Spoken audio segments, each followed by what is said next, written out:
Hello guys, welcome back to another video. So today I'm going to cover chapter 8, the labor law.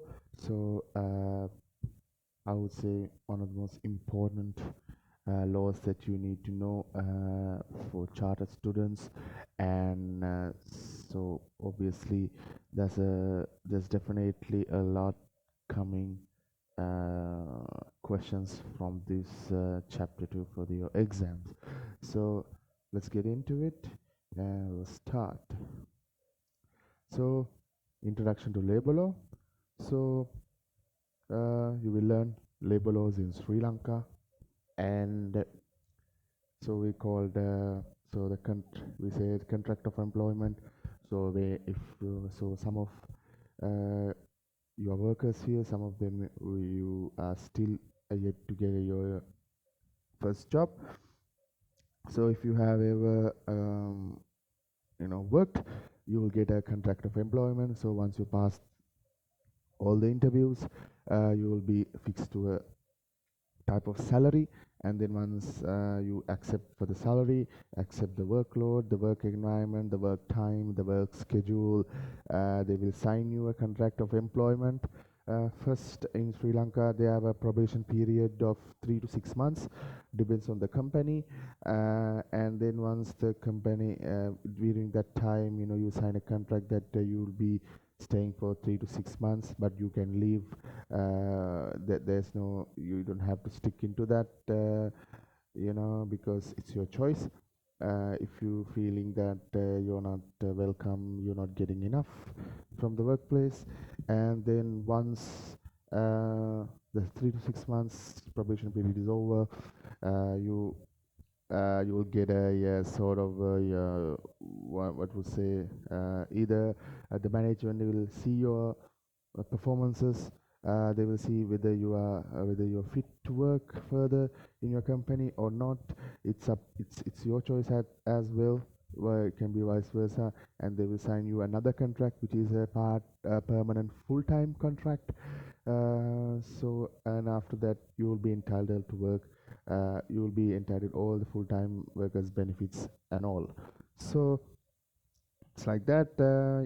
For per month, you will get a wage or salary, and it depends on your contract of employment. Sometimes you have to work on weekends, sometimes you have to work on only Saturdays, or maybe not. So it depends on your contract of employment. So as I say, scope of the work, salary and other benefits, increments and bonuses, working hours and leave, and termination. Will always have to look for them. Some companies, they require 1 month of prior notice in order to someone to take for you to work. But be careful, if you please do not sign the contract of employment if you are not sure whether you're staying or not. Just keep it to yourself. But if you signed it, um, you have to work for 1 month, and then if you did not comply with that requirement, you will not get a some sort of a bonus, or whatever the money compensation that you'll be getting. Um, yep. So contract of service, contract of employee, independent contractor. What are the differences? So uh, SR De Silva says that independent contractor is one employed to do certain work, but he has a right to exercise his own discretion as to the time of manner of doing the work. So contract of service, employer can dictate terms about the manner in which work should be done. The employed under contract of service is entitled to all the benefits of labor law as well. So if someone gives a service, if you pay them, kind of they also like an employee to as well, because they will be under labor law as well. Rex versus Nikas. So our first case. So let's get into it. It's quite an old case. So this is what gave birth to labor law in UK. The right of the employer to order and control the servant during employment, and the servant's obligation to obey such order and be under master's control during employment was stressed. So Yep, another contract of service. So says what is not covered. So um, the service supplies were not under covered by labor law because there is supply things and you get a payment as long as you made the supply, yeah, the goods or services or whatever the thing is on time. Yep, that's the case for that. So description of relationships stated in the contract is irrelevant. Yeah, so you got YG De Silva Associate Newspapers of Ceylon says it was stated that the question of whether a contract is one of service or service is a question of law, and that overemphasizing the description given in the contract may not be helpful. Yeah, so the cases. So test. So to test the what you call the your contract, the court system applied this, whether it's a what you do is a contract of service or contract of service. So as an independent, so they will look you, are you an independent contractor or were you hired as an employee during the contract of service. So they will measure control test, integration test, economic reality, and multiple test. So control test, so important yardstick to determine the relationship.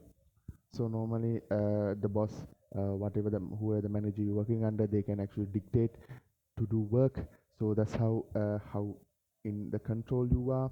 So Evans versus Noax says that if a worker is subject to the command of his master on the manner which he shall do his work, he is in contract of service.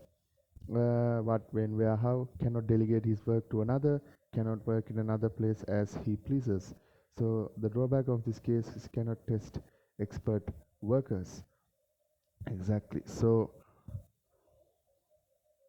expert workers such as surgeons who are what you call much more professionally employed ones. And we got integration test. So if a person work is done as an integral part of the business, it is a contract of service.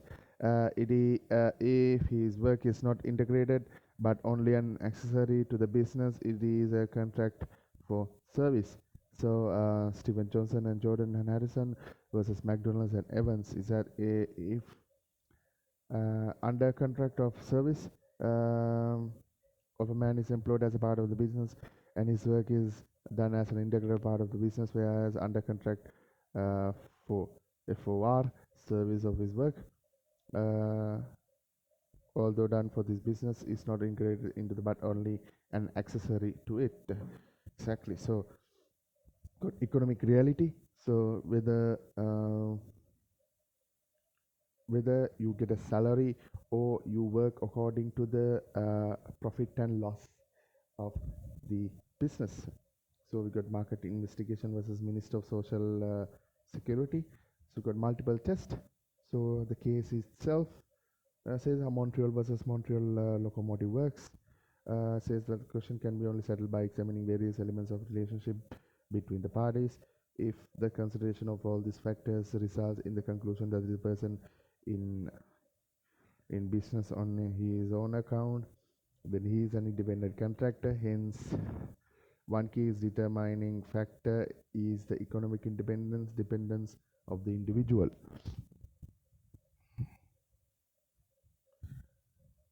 So labor laws. So labor laws in Sri Lanka is in Sri Lanka, which derived from obviously from English law, and these are the special provisions, the acts um, that are for that highlighted labor laws in Sri Lanka. So Shop and Office Employees Act, Regulation of Employment and Remuneration Act number 19 of 1954, Employees Provident Fund number 15 of 1958, Employees Trust Fund Act number 46 of 1980, Payment of Gratuity Act number 12 of 1983, Termination of Employment of Work Special Provisions Act number 45 of 1971. Now we will proceed to discuss these laws in detail under separate headings. So, Employment Provident Fund Act. So this is pretty much the main act in Sri Lanka. There's one other act is missing called Industrial Dispute, but probably it's not um, let's say not very highlighted in this case. Yep, let's go on. So it got effect came on 1958. So it has been amended many times up to this day, obviously. So to establish a provident fund for the benefit of certain classes of employment and the provide matters is connected thereto.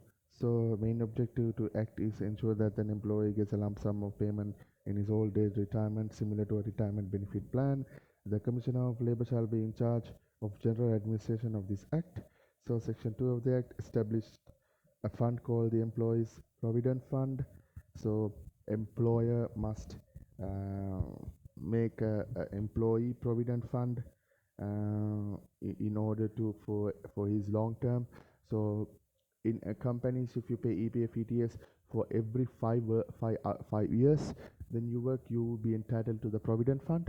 You can compensate it through EPF ETF or from the company itself. Also, you can get some sort of thing, but normally companies just pay after you work, for very long time for them and for his and from their retirement as well. So central bank, we maintain this account, investors and money in this fund in various instruments. Portion of interest earned from the investment is added to the employee's individual term. So therefore, over the period of time, employee will have a substantial amount as savings in his her EPF account, which can be withdrawn by employee as per the provisions of this act. And the account of the fund in respect of each year shall be audited by the Auditor General, and the audit fee shall be paid him to the fund according to section 6 and 1. Applicability of the act. This act applies to all employees and employees in covered employment. Further, the act provides for the payment of superannuation benefits to employees in covered employment throughout the contribution fund. Simple. So it says what is a superannuation. Make sure you learn the definitions of when I'm telling in these lessons, because these things will come for the multiple choice exams as well. I would ask what is a superannuation, and I will give 3 false answer and 1 right answer. So make sure that you know these definitions, because I'm trying to make it as reasonable as possible in exams, but please do make sure that you study hard. So covered employment means employee declared by regulations as section 47. So the employment does not fall within definition of covered employments, is within public service, local government service, domestic service, charitable institution, employing fewer than 10 employees. So normally charitable institution, they have only around 10, because these things the government does not charge taxes, because of that. Because of that, these things has not covered as an employment, because they have their pretty much their own rules within their own regulations. So institution given training of juvenile offenders, establishments where only family members are employed. So yeah, establishments such as Jaratna and Sons, the funeral director, because they're mostly employed by their own their own siblings. It's a family business, so you cannot normally go and sue them under labor law, because it's also known as a partnership business. It's also known as a family business as well. So employer means any person who is employees behalf. So the one who gives you the contract of employment, one who promise you a monthly salary, and in return you promise your fully commitment to the work. according to the things that you have agreed upon. So section 47 says that who was an employee, say that basic wage or salary earner, payment in respect for holidays, meal allowance, and other forms of remunerations.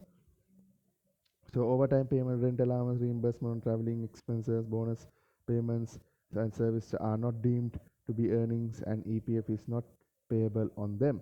Yeah, so the company has to bear that in mind to give meal allowances, accommodation, what you called this traveling expenses, has to bear by on their own company. So that's how it is. The contribution, if the employer is in covered employment, then it is compulsory for the employer to register with the Commissioner of Labor as an EPF contributor within 2 weeks of commencing the business. Thereafter, the employee must adhere to the following: to calculate for every employee the provident fund contribution for each month as follows. Employees contribution, 12% of total earnings of employee plus employees contribution of 8% of total earnings. Section 810, the employer shall deduct employees contribution of 8% from the earnings of such employee. So in employment contribution, so 12%. So the employees contribution is 8%. So that's how the EPF ETF provident funds are being cut down from your salary. So this total monthly contribution shall be remitted to the fund before the last day of the succeeding month.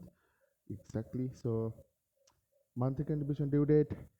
The contribution month is March 2017, has been remitted to the fund by the employer by 30th April 2017.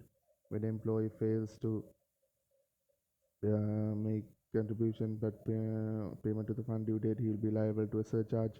So the high percentage is 20% and 8% is mentioned above. Yeah, let's keep going. And what are the section 18, 19 and 20 is got withdrawal from provident fund by employees. As per section 23, employee can withdraw total amount his account in the fund upon the following instances: upon reaching age of 55 years and on termination of employment, after female employee ceases to be employed to consequences of marriage, uh, after the member ceases to be employed by reason of permanent and total incapacity of work, it's called medically unfit. Uh, when someone is going abroad, these things were covered, so they can withdraw from your provident fund. So if you have these things, exactly, so every 5 years they can withdraw the total amount as well if they deem to, or otherwise they can keep on collecting until the age of retirement. So you are liable for some sort of a pension, or you can withdraw it all of them at the same time.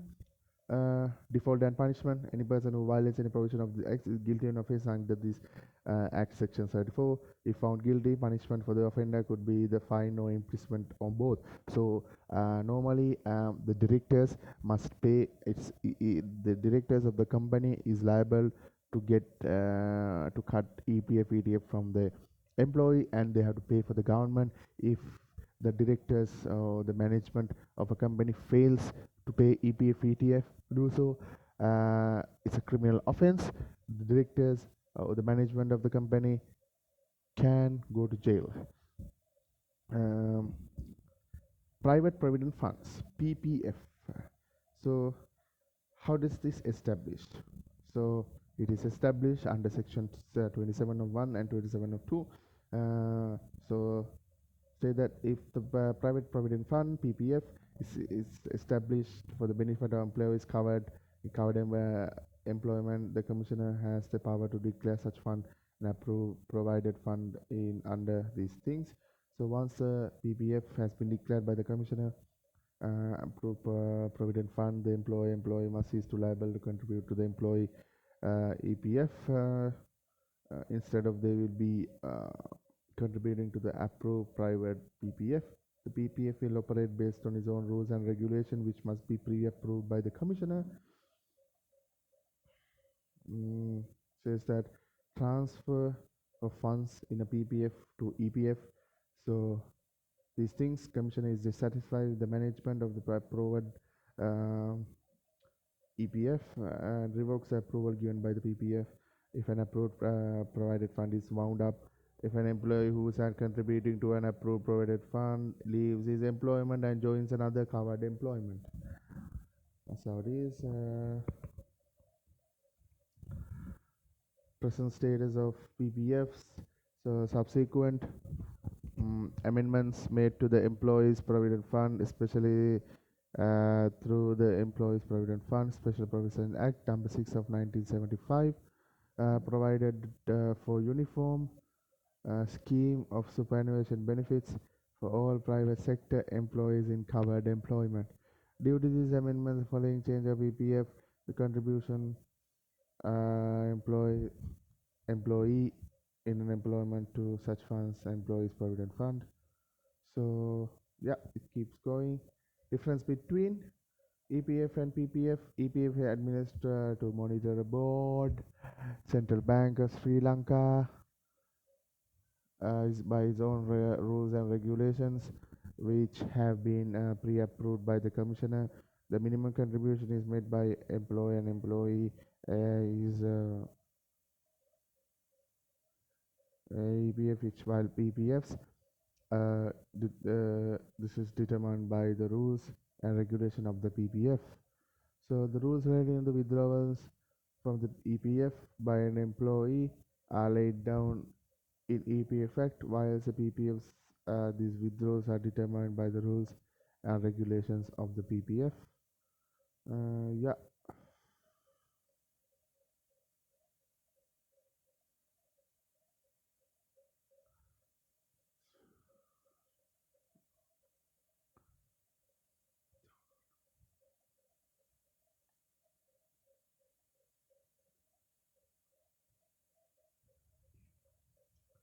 So yeah, Employee Trust Fund, ETF. So number 46 of 1980. So this act, um, what they do is interim benefits given to an employee, which employee can use is during his working life, unlike EPF, which is more of a retirement benefits. To facilitate this, of employees trust fund, it came to effect on March 1981. Long title says that act is provided to establish a fund called ETF, and also provide the matter of connected thereto. Hence this act is established following a fund called the Employees Trust Fund Board, which is a body corporate having perpetual succession and a common seal, which can sue or be sued in its name. Employee Trust Fund Board. So the administration of management of control of employees trust fund is vested in the Employees Trust Fund Board. The members of ETF board are appointed by respect to the ministers. So yeah, so which these are the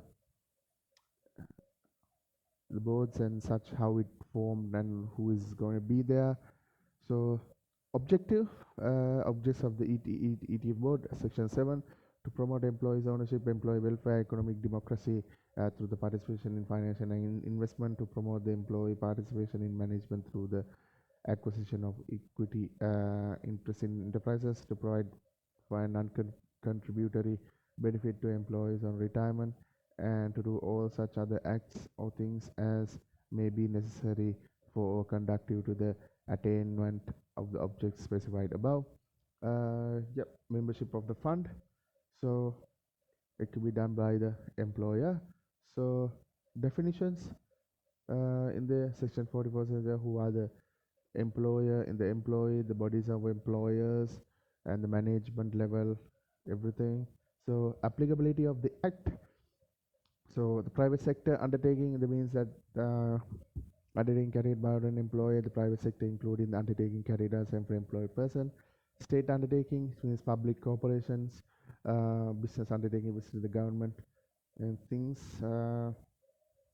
applicability up to self-employed person. So section 19 and 20 mention that. So non-applicability according to the minister in charge, the ways orders published in Gazette's Provision Act do not apply following the date of domestic servants, employees in religious and charitable societies, industrial undertakings of juvenile offenders, undertaking where family members are employed. Yes, mentioned before. So what is the contribution by the employee? So employees are entitled to make 3% of their total earning for the employment under this. So what it is. So in section 44, earnings say that wage or salary or fee, cost of allowances of living, payment in respect for holidays, cost value for cooking or undercooked provident fund, meal allowances, and keeps going. Remittance date, ETF board. Yep. So interest of the year, whatever the company gives you, ETF is there to take 3% from your monthly salary or an allowance. So contribution by self-employed and migrant workers. So migrant workers is employed outside Sri Lanka for such a long time. So is employed. Migrant worker who is a member of the fund must make a contribution ranging of 25 rupees multiplied therefore per month. But the amount monthly contribution must be constant during particular calendar year. So yeah, so these are the migrant workers. So default by the employer when the employer fails to make the contribution on the due date, is unable to give satisfactory explanation for the default, employer shall be liable to pay a surcharge to the fund in addition to the contribution. Fail to furnish the return, retaliation relating to contribution, specific incorrect returns, be liable to pay a surcharge. Yes, it's a fine that the employer has to pay if they fail to pay and provide a reasonable explanation. Withdrawal from the fund by a member of employee. Section 23(1) lays down the general rule of the withdrawal by a member from the fund. The rule, she can withdraw from an amount standing to his credit in the fund upon the termination of his employment, but such withdrawal can be done only once for every 5-year period. But this 5-year period restriction, so such withdrawal does not apply in the following instances. So when the employee reaches 60 years of age, you cannot withdraw the 5-year of EPF, the ETF funds, because you will be straight into the retirement. When the member can prove that he is due to leave Sri Lanka, either with the intention of not returning to the country for permanent resident or for permanent resident abroad. So if you migrate to another country and purpose of PR, not as a student, so you can withdraw your EPF ETF on taking upon pensionable appointment in either for the following public services, local government and services act. So district services development council act 1980, as the members of local when the employment is terminated on disablement. So what sort of if it's an accident caused during the work hours, or some sort of a disable happen, or they're mentally unfit, physically unfit, they can withdraw the your ETF as well.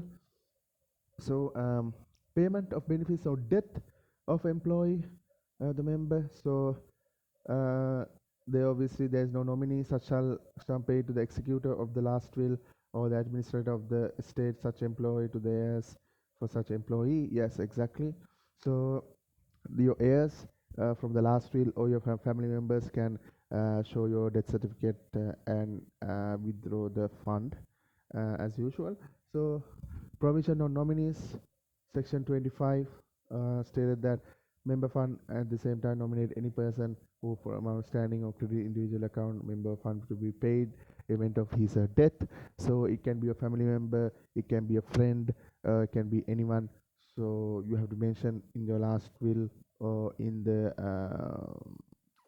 application form that you are mentioning who will be your nominees after your death, if there's a death has happened on you. So Gratuity Act. Let's talk about this. So this act provide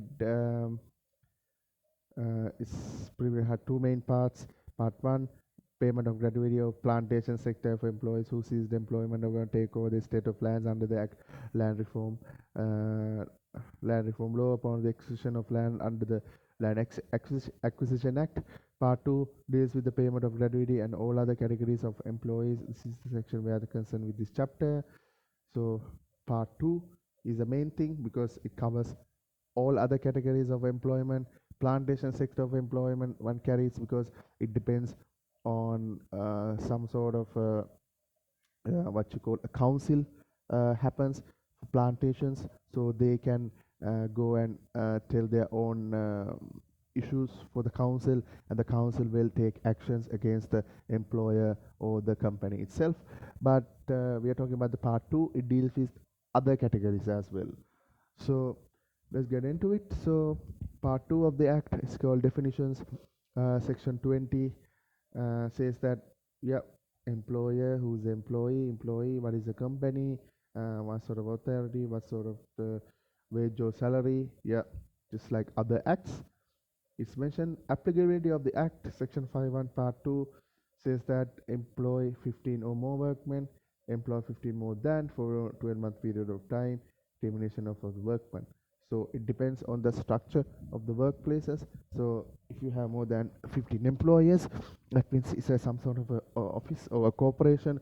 If you have less than or more, some sort of 15 men, it's known as some sort of a small business. Um, Yep, 5 years minimum in order to compensate for your what you call the money that you have paid. So got so section 20, completed service means uninterrupted service. This it includes service which is interrupted by following: approved leave on any ground, strike or lockout, cessation of work. Yeah, those things. So 5 years has to be completed. That means 365 days multiplied by 5.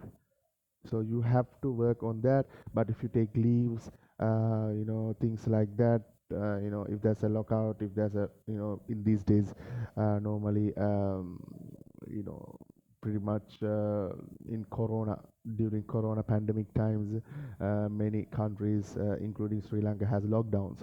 So in they say there's an interruption. Uh, let's say if there's a strike or lockout, there'll be 2 to 3 weeks. There will be the offices are closed, so those things will not count for the 5 years. The 5 years has to be completed. So, as I said before, 365 days multiplied by 5. Most people, it depends on their workforce.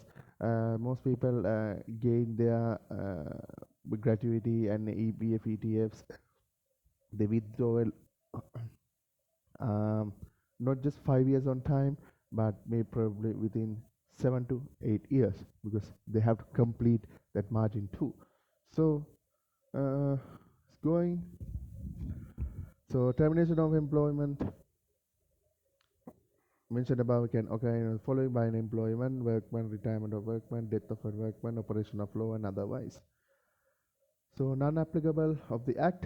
So as I said, we were domestic servants, personal chauffeurs, entitled for pension, designated for Indian repatriates. Yeah, these things.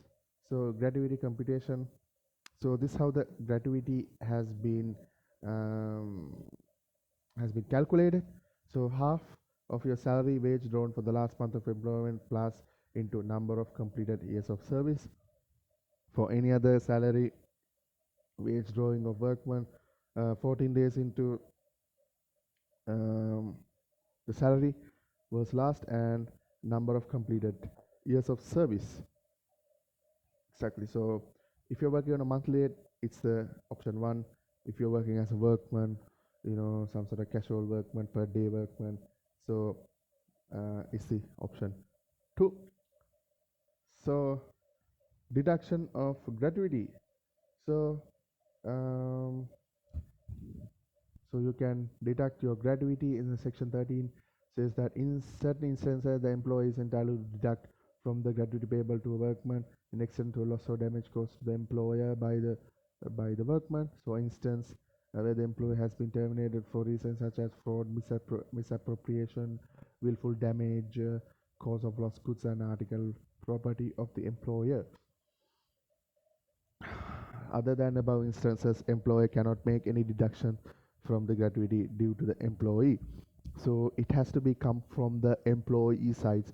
So whether they have done a mistake or whether they have done it purposely, they can deduct gratuity from their things in order to compensate for themselves the damage that the employee has occurred.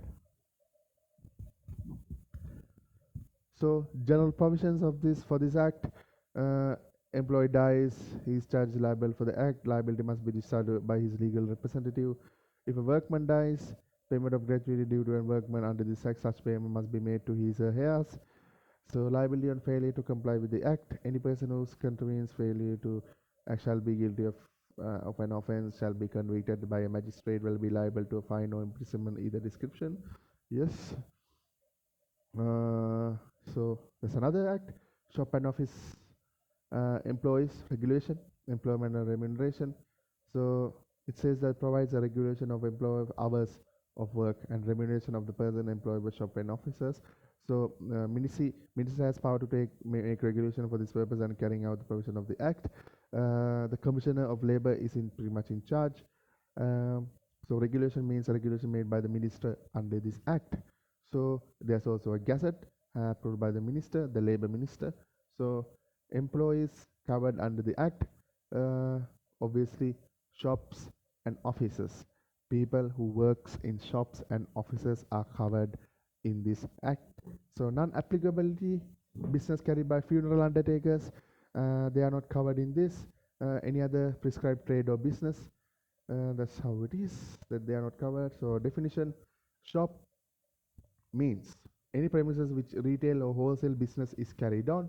Definition also include a residential hotel, that's also known as a shop, a place where any other following business is carried on: sale of article food and drinks, business of a barber or hairdresser, or any other trade or business which is prescribed under this act. Prescribed means prescribed by regulation. So exactly, so a residential hotel that you're going, such as guest houses, places like that, you know those things, guest houses, like some 2 to 3 star hotels, those things will be covered under shop and office act. That means your right, your working hours. Office, obviously, it can be a business, a fancy office, we say, uh, bank, broker, insurance company, shipping company, stock, estate, advertising, agent, commission agent, and forwarding, and keep going. Some sort of an office that you have a desk job, you sit down and work and stare in front of the computer and do the work as usual. So the office also includes established, maintained for practice a number of professions or business such as of that accounts, lawyers, notary, nursing home, medical practitioner, dental surgeon, and dentist. Office also included the clerical departments, mine, hotel, clubs, and any other industry relating to commercial undertaking. So yeah, it's a purpose of profits. Uh, Established for editing and publishing of a newspaper. So this how it is: a news agency, a travel tourism. So also an architect, a survey, auction, a valuer, draftsman. It's also some sort of business under the office. Also benefits of society, provident fund, corporate, school, or any other school establishment also comes under the office, the term of office. So, and it keeps going: factory, employer, employer, employee. That's how it is. What is the meaning? Factory ordinance. So these acts has not been covered in the chartered accountants things. I don't know why, but working hours and the restriction intervals and time. So working hours, section 3.1, we all been waiting for, is 8 hours per day. It can be any 8 hours, 8:30 to 4:30 or 5, or 9 to 6 or 5, depends. But minimum, maximum you can work per week is 45 hours per week. So maximum 45 hours.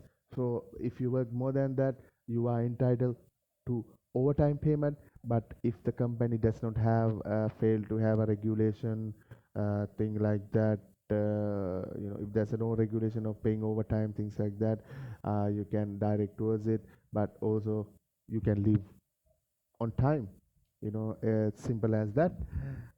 Unless if you are too generous and you are willing to work for your employer because he or she is too nice for you. Intervals for meals and rest. Intervals for meals and rest as per section 9. Half an hour for interval period of 4 hours. So if you work 4 hours, you're entitled to have a sort of a half an hour break. uh, Sorry, just missed it. Yeah, so half an hour break. So 1 hour interval if such 4 hourly period ends with 11 a.m. to 2 p.m. or between 7 p.m. to 10 p.m. Exactly. For every 4 hours you are entitled for half an hour, and sometimes the company gives 15 minutes of a break after 3 o'clock, 4 o'clock, after the lunch. You are entitled to stretch your legs and arms because in case you are sitting the whole day and so on.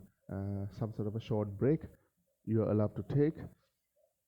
So, but above intervals for meals and rest shall not apply on days where the employee is employed for less than 5 continuous hours. Okay, so if you are entitled to work only 5 hours per day, you are not entitled to work to have a half an hour paid meal, not a paid meal, half hour interval, because you're working 5 hours. If you're only working 8 hours, you're only entitled to a meal, and so on. Common restriction on work hours for both male and female employees. Male employees less than 18 age of female shall not work for more than 9 hours per day, including of overtime and an interval for meals and rest. Yes, so simple. Female person, female employee in the shop before 6 a.m. or after 6 p.m. Uh, on any day, but there are some exceptions. For female has attained 18 years of age. These are the exceptions. She can employed in a hotel restaurant between 6 p.m. and 10 p.m. Um, that's how it is. And she can be employed in a prescribed work in a residential hotel before 6 a.m. and after 6 p.m. on any day. It depends on hotels because normally tourism industry is pretty much 24 hours. It goes around the clock, and they should have workers in that time, but they should be given proper care, proper meals, sometimes accommodations if necessary, and mainly if they don't pay accommodation, they should be allowed to have travel expenses. The company should bear the travel expenses, because if something happens to a female employee, their family member or she can go to courts, take actions against the company itself. So um, she can be employed in a shop office between 6 p.m. and 8 p.m. So if she's employed as an air hostess in any office maintained by an airline, an airport, if she's employed in a residential hotel as either a receptionist, ladies cloakroom attendant, ladies line room attendant, or ladies laboratory attendant. So these are the exceptions for restrictions for the employees. So normally, so normally, uh, employ female employees can work only up to mainly maximum they can work for 9 hours per day. They cannot work more than 9 hours. That's how it is. But normally a lot of companies they bear the travel expenses or accommodations as well. If they fail to do so, like I said before, if something happened to her, she can go to court for against the company. So restriction for minors. Any person who is less than 14 years of age shall not be employed in office or shop or office. A male person between age of 14 and 18 years shall not be employed in a shop or office between 6 a.m. Or after before 6 a.m. or after 6 p.m. on any day. But any male person who has attained 16 years of age can be employed in a hotel, restaurant, or place any time between 6 p.m. and 10 p.m. So restriction of working hours when an employee works for two employers. When an employee works for two employees, so says that when instance where employee works for two employers in either shop or office act, in such an instance, when the employee has already worked for 8 hours per day for one employee, is prevented from employing this employee during that particular day. This restriction is applicable only if the second employee is aware that the employee had already completed 8 hours with the first employer. Yeah, so overtime payment. So as I said before, 8 hours per day multiplied by 5, it means 45 hours per week. Um, Maximum an employee can work only 12 hours of overtime work. That means 1.5 times of normally 8 hours maximum, and after that you are not allowed to get paid by overtime because you have been overworked, you'll be stressed out, and the employer will have the authority to say to leave the premises since you have worked 12 hours overtime. Yep.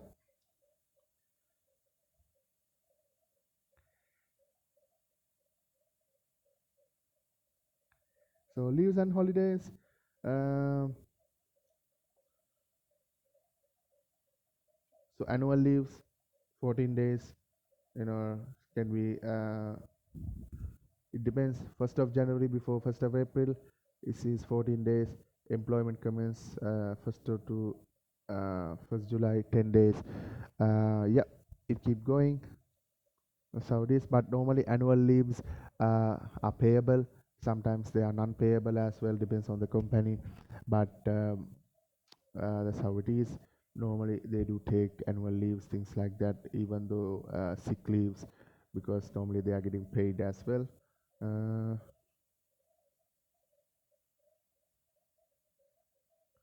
yeah, these are the pretty much regular rules and how they get it. So casual leaves applicable for first year the employment is completed for 1 day of each completed period of 2 months.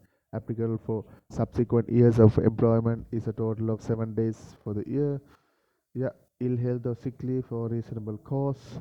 You can get a casual leave. Normally, casual leaves has been taken when you are on the probation period, like I said before, or the first year, because because the day you doesn't come on that day, you will not get paid, and then it will calculated according to a salary. That's how normally in Sri Lankan companies are. Weekly holidays, 1.5 days of the employee has worked for 28 hours for more than in a week, excluding overtime hours. These weekly holidays must be taken in the particular week or in the next week, but with the prior written approval for the commissioner, the weekly holidays applicable for any consecutive weeks in any month can be accumulated and given at any time within that month.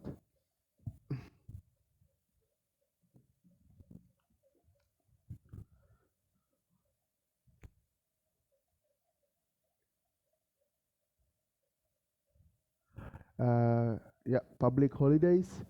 So maximum number of public holidays applicable for a year is 9 days.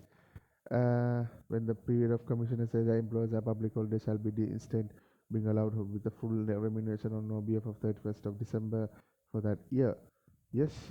So normally public holidays, the employer cannot cut down pretty much your salaries. It's because it's a given public holiday, and then you are entitled for everyone is entitled for some sort of a leave. It depends on the company. Some companies such as call centers or medical centers, you have to work on that day. A public servant, you have to work on that day. But if you are in the shop and office, normally regulars, just what you call this, public holidays will be a sort of a paid leave day.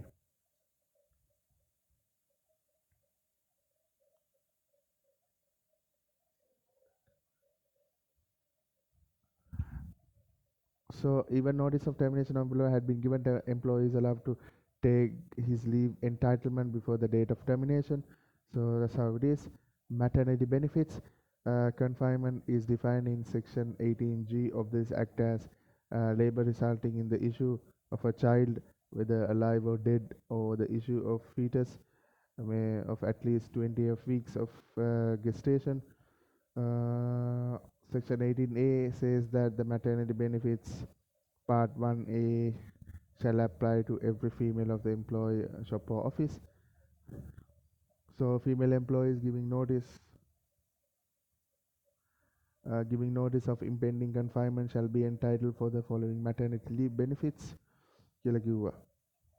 So maternity leave, yeah, maternity leave, as everyone knows, is that when mother is giving a birth to a child or during after the birth, you can take sort of a maternity leave. So it says that at least 20 weeks of gestation. That's how it says. You can take the leave. So within 3 months of date of shall not be she shall not be employed in any work or any injurious or to the mother to be or the child. So within that 3 months, she cannot work if she is in a maternity leave in a company. Otherwise, it will become um, it's an offense, and she will be fined for that. She cannot be terminated from employment on account of her pregnancy, confinement, or any insult consequent to her pregnancy or confinement. So that will be illegal. She can go to the courts uh, for her company. The right of not being dismissed from employment due to absence during the period of time or maternity leave. So she has to request a maternity leave regarding that, in order that if she's going on a if going on this maternity leave, otherwise she just unannouncedly taken some holidays, it will be known as casual leave or annual leave. Yep. Section 18 deals the leave entitlement for female employees given notice of impending confinement. Yeah, so maternity leave can be taken before and after a date of a confinement. So 14 days leave with full remuneration. So that's how much is the maternity leave uh, prior to the date of confinement. That means 14 days before she gives the birth to the child, and after, which is 84 days with first and second confinement, if she can take it both, or for an all other confinement is 42 days issue of a child, a live child or not, depends. We got remunerations and deductions. So paternity benefits, there's no provision of paternity leave and labor employment of Sri Lanka. Paternity leave is uh, when father is taking leaves to look after the kids, or during mother's confinement. So there's no laws regarding that, but there are some companies, they have their own regulation to give paternity leaves as well. Depends on the company. Some companies do give, only few companies in this country gives, but probably world at large they give. But normally in armed forces they normally give it, but in the private sectors, most companies does not give, unfortunately. Pretty much in the world it's not. So facilities provided by the employer. So uh, means lighting and ventilation must be provided if it's a close confinement. Facilities of employees take their meals in the premises. They should be like a nice proper place in order to take the meals. If you are not allowed to take meals in the in your office, sanitary confinements and washing facilities.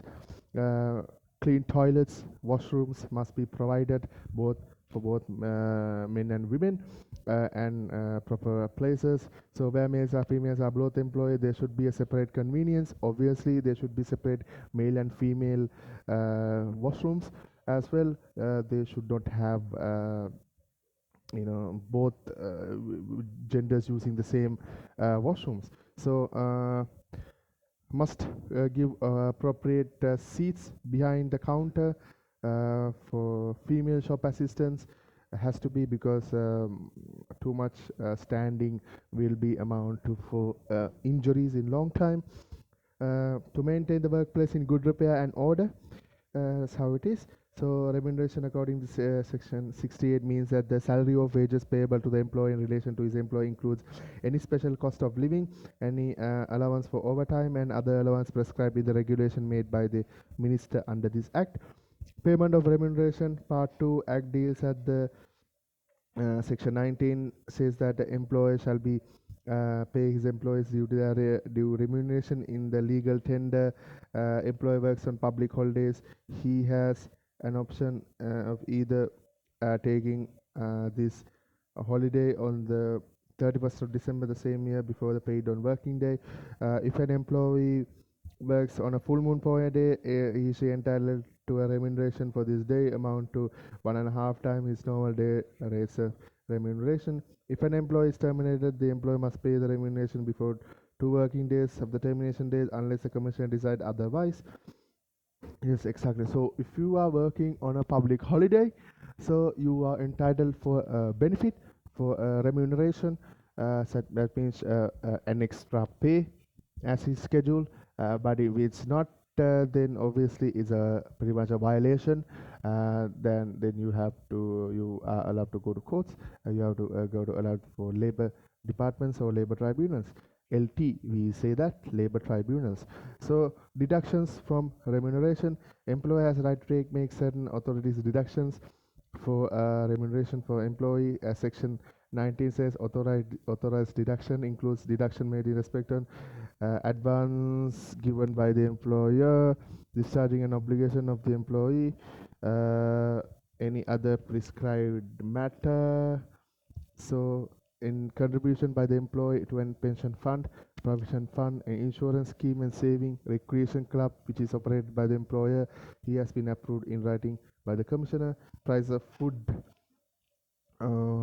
provided by the employer, house rent provided by the employer. So normally the value rent is assessed local authority 6% per annum. The capital expenditure incurred on the house. So remuneration the employer can deduct if the employer is providing these kinds of facilities to the employee.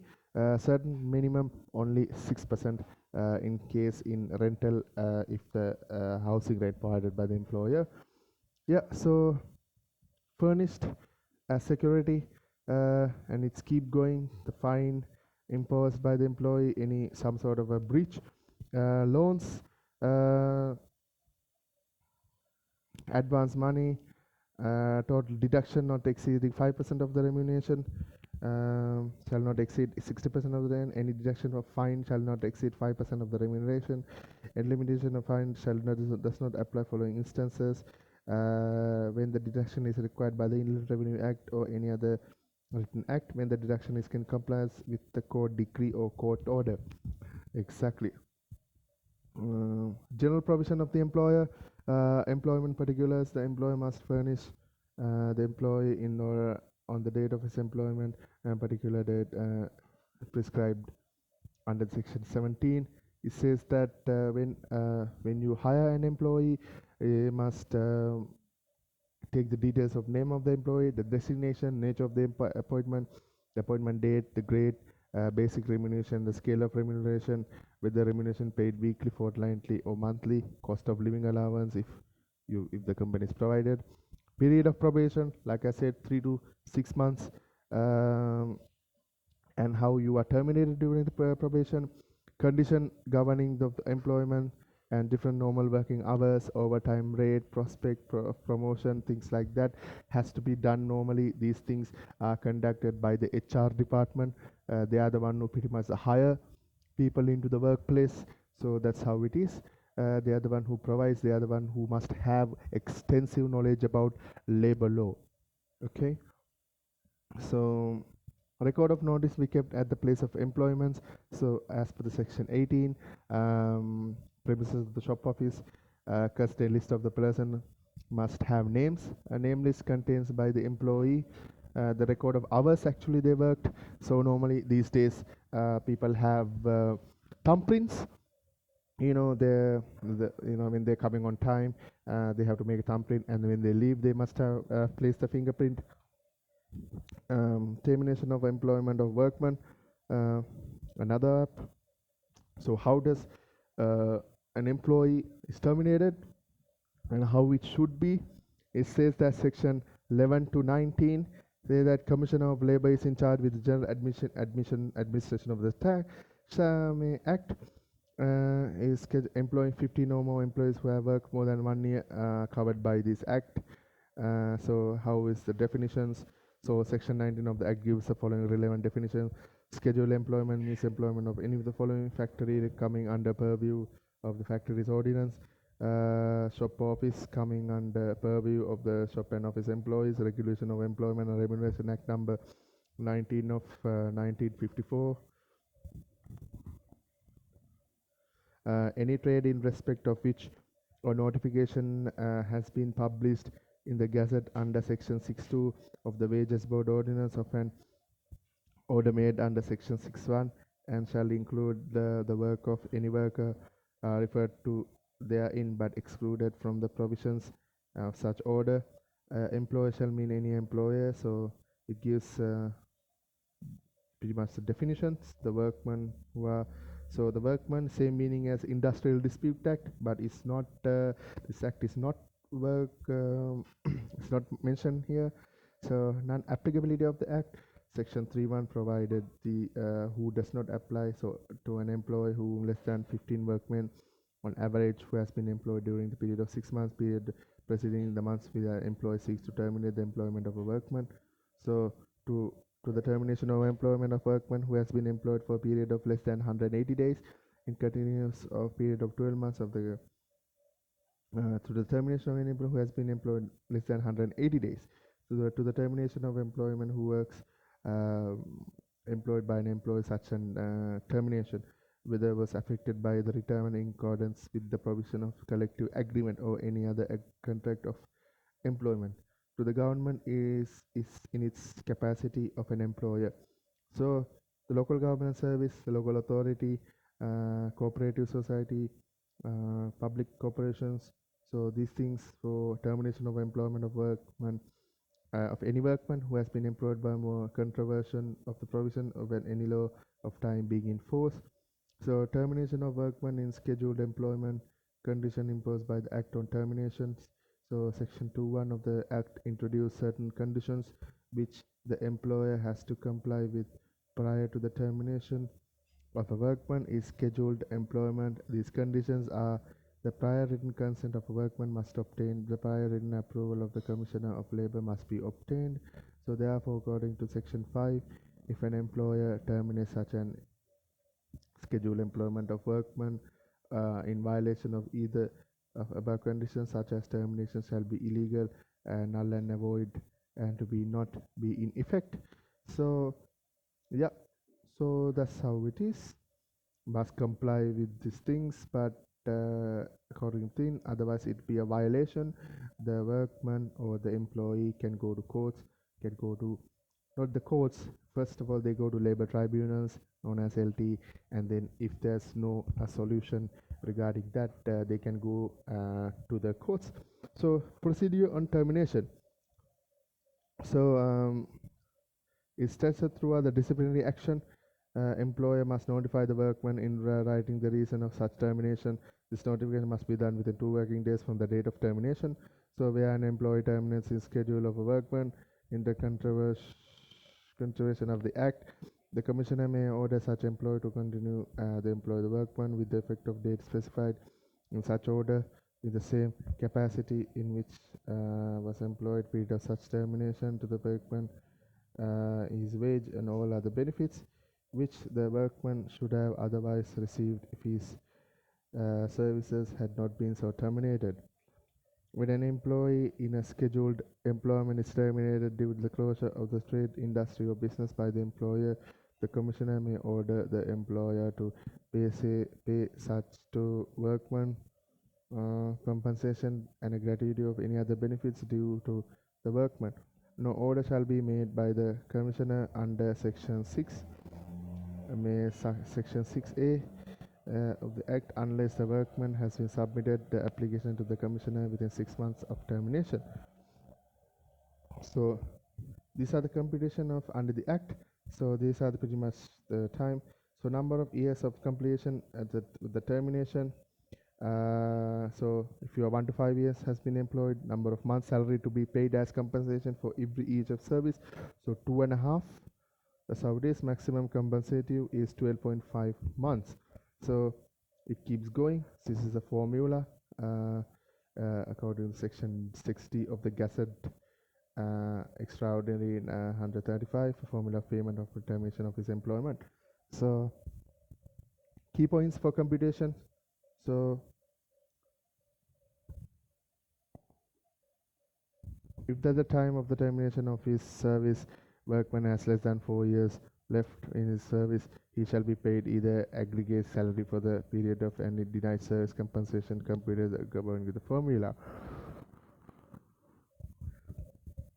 So according to the law, maximum compensation should pay according to the computers is 1.2 million 1,250,000 the Saudis, but recently after this they have made a gazette containing that they can go for compensation up to 2 million. So what is the salary, the year, that's how it is. So you should have 180 days of service of work. That means complete period of 12 months. So that's how it is. You should complete 180 days of working. That means compensates as year, because normally it if Saturdays, excluding Saturdays and Sundays and poor days, if you work period of 12 months of 180 days, that you should be entitled for an year. So these are the fundamental rights of an employment. It is a fact known as that fundamental rights relevant to employments. So labor is not a commodity, which is a freedom of expression and association to sustained progress. Poverty anywhere constitute a danger to prosperity everywhere on all human beings, irrespective of race, creed, or sex. Have the right to pursue both material well-being and spiritual development in condition of freedom and dignity, of economic security and equal opportunity. So this has been mentioned in the Declaration of Philadelphia. So the national standard is 1978 Constitution. Article 14(1)(d) says right to form a trade union in the government sectors. So Article 12 says all persons are equal before the law and are entitled to equal protection of law. No citizen shall be discriminated against the ground of race, religion, language, caste, sex, political opinion, place of birth, or anywhere such ground. Section 41 states that the freedom of speech, peaceful assembly, association to join a trade union. So also Article 15 also says that the limitations, what are the things? So these are the Sri Lankan fundamental rights has been mentioned. Has also it goes along with the labor law as well. If you have been discriminated in the workplace, things like that. So if you have been um, abandoned or barred from peaceful assembly, association, or join a form a trade union, it's actually a violation of a fundamental right.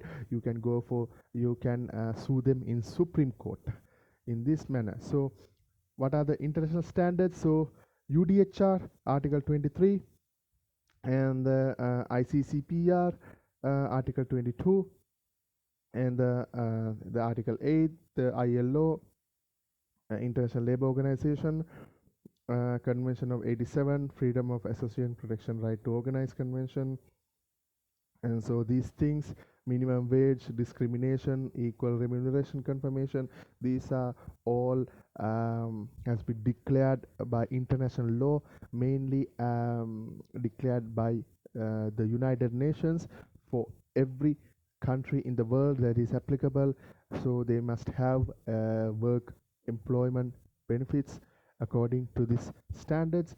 So UDHR Article 23, right to work, right to equal pay, right to just favorable form trade union. The Article 8, minimum remuneration, equal opportunity.